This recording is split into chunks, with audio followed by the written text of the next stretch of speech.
were you frustrated with the way the organization was going? Was it not going in the direction you thought it should be going, or did they get behind, or how did all that happen? Was that a big, did that have a big influence on you kind of stepping out and taking a break?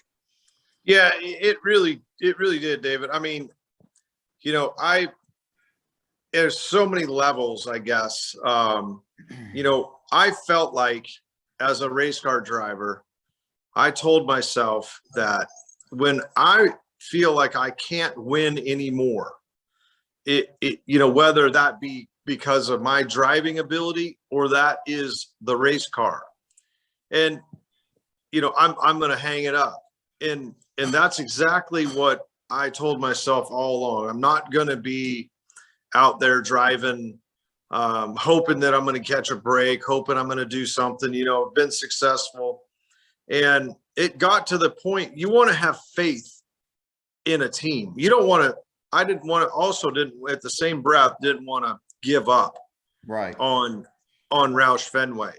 And so the problem is I stuck in there till the very end and, you know, kind of, so to speak, went down with the ship. You know, we saw Matt Kenseth leave. Yeah. Then we saw Carl Edwards leave. And those guys went over and had, you know, they're both great drivers and went and had great success at other teams. And I feel on one hand, looking back at it, that I wish I would have done that.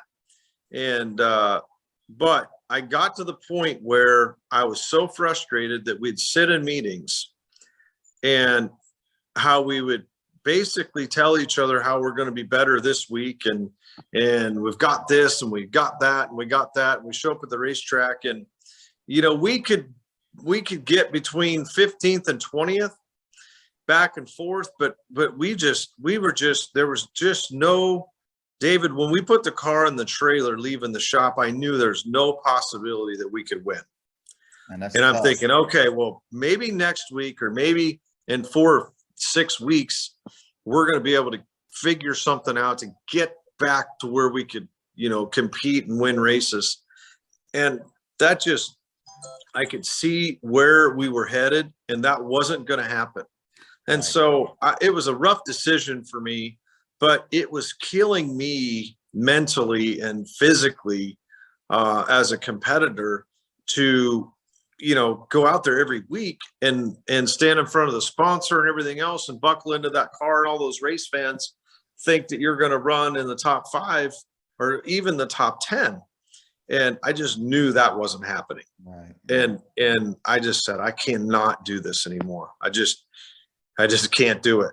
And, you know, I walked away from that deal with a year left in my contract. Wow. You know, we had a handshake deal that I was going to be released from my contract. And then they didn't follow through with that because I had a few other opportunities. I had the 31 car at Childress lined up at one point and a couple other deals. And they wouldn't release me from my contract until after Homestead. So after the last race was over, well, you know, as well as I do, September sort of the timing month that you got to have your deal done. And once I got to that point, I said, well, you know, obviously I'm taking 2017 off. And I'll tell you, when I took 2017 off, it was probably the best thing I did because I really, really enjoyed it. I got to spend time with my daughter. I got to do a tremendous amount of things that you don't get to do when you race the Cup Series. Even racing the trucks, you have so much more time off. Right. You know, but the Cup Series is just a grind. And after I spent the first 6 months was really, really tough, obviously. Right. But after that, I really got into a position where I really enjoyed it, to be honest. And not that I didn't want to go back. I just felt like I'm not going to go back unless it's just the perfect opportunity at a high level team, which probably isn't going to happen at my age. They're probably going to get a young guy. And so my deal was I'm going to stand by and just see what happens. And, you know, there wasn't really any opportunities. I'm glad no one got hurt or any of those things, but the prior 3 years, Tony Stewart got hurt. And then Kyle Busch, you remember in Daytona, had the accident, broke his leg. Yeah. And then somebody else had, an issue with some testing coming up to the, before the season started and Sure. weren't eligible. So, I just thought, well, I'm number one standby guy, and nothing happened. And, I was talking with a few teams. Believe me, I turned down a fair amount of stuff just because I wanted to win. I want to get in the race car, put my helmet on, and just give me an opportunity.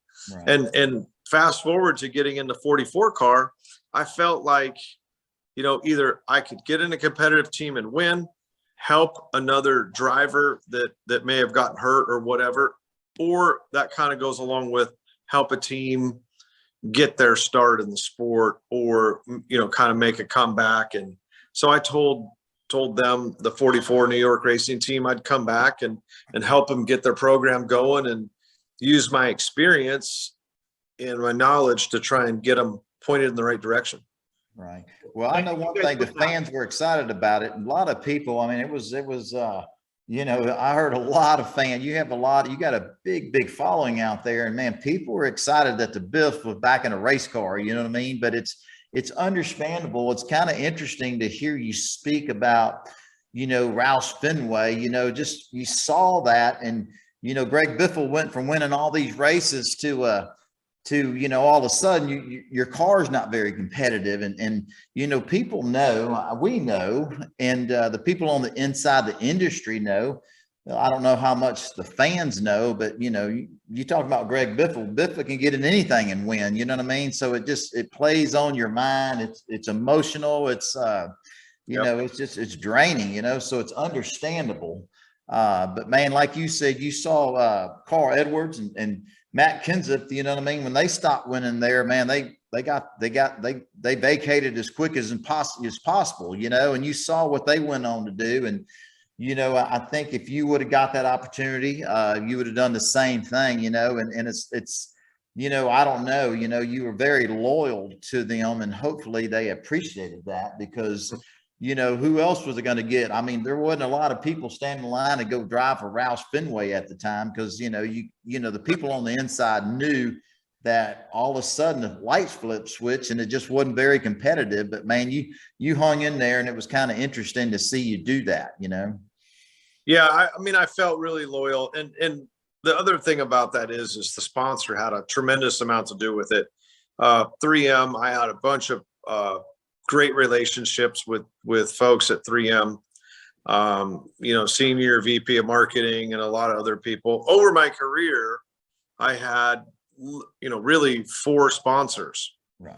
And so I had long-term great relationships with those sponsors, and I just I didn't really want to leave them as well. Sure. And, the way contracts are, you can't leave and go to another team and then your sponsor come over there. There's got to be, a year or 2 gap or something. So I knew it was going to be, leaving those folks, but those were hard decisions. And I just took the easy route and stayed with it. And I wanted to help get the company turned around. I wanted to help get back to winning races. I just felt like I could do that. And, the old saying, pushing rope uphill, it's right. It's really hard to do. Yeah. Well, yeah. And is it true, Greg? I remember reading or hearing that about 2013, 2014, there were rumors floating around that you were potentially going to join Michael Waltrip Racing. Was there any truth to that? And if so, how close were you to actually joining the organization? There's a lot of truth to some of those things along the way. I spoke with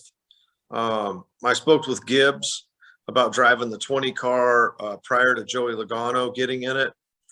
I talked to Michael. I talked to Petty.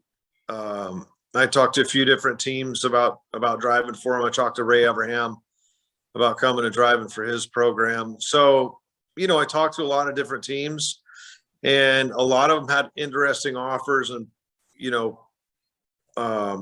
propositions, partial team ownership, those kinds of things. And I just, at the end of the day, felt like I was in the best spot at Roush Fenway. I was a senior guy there, and even kind of in 2013, And so I just, again, kind of, I don't know if it's the easy route, but I just decided to stay. I had a great relationship with 3M. And to be honest with you, that's probably what solidified me staying was the sponsor relationship was super strong. And, we had a great connection. Hey, race fans, if you enjoyed that clip, check out the full episode on YouTube and all podcast platforms.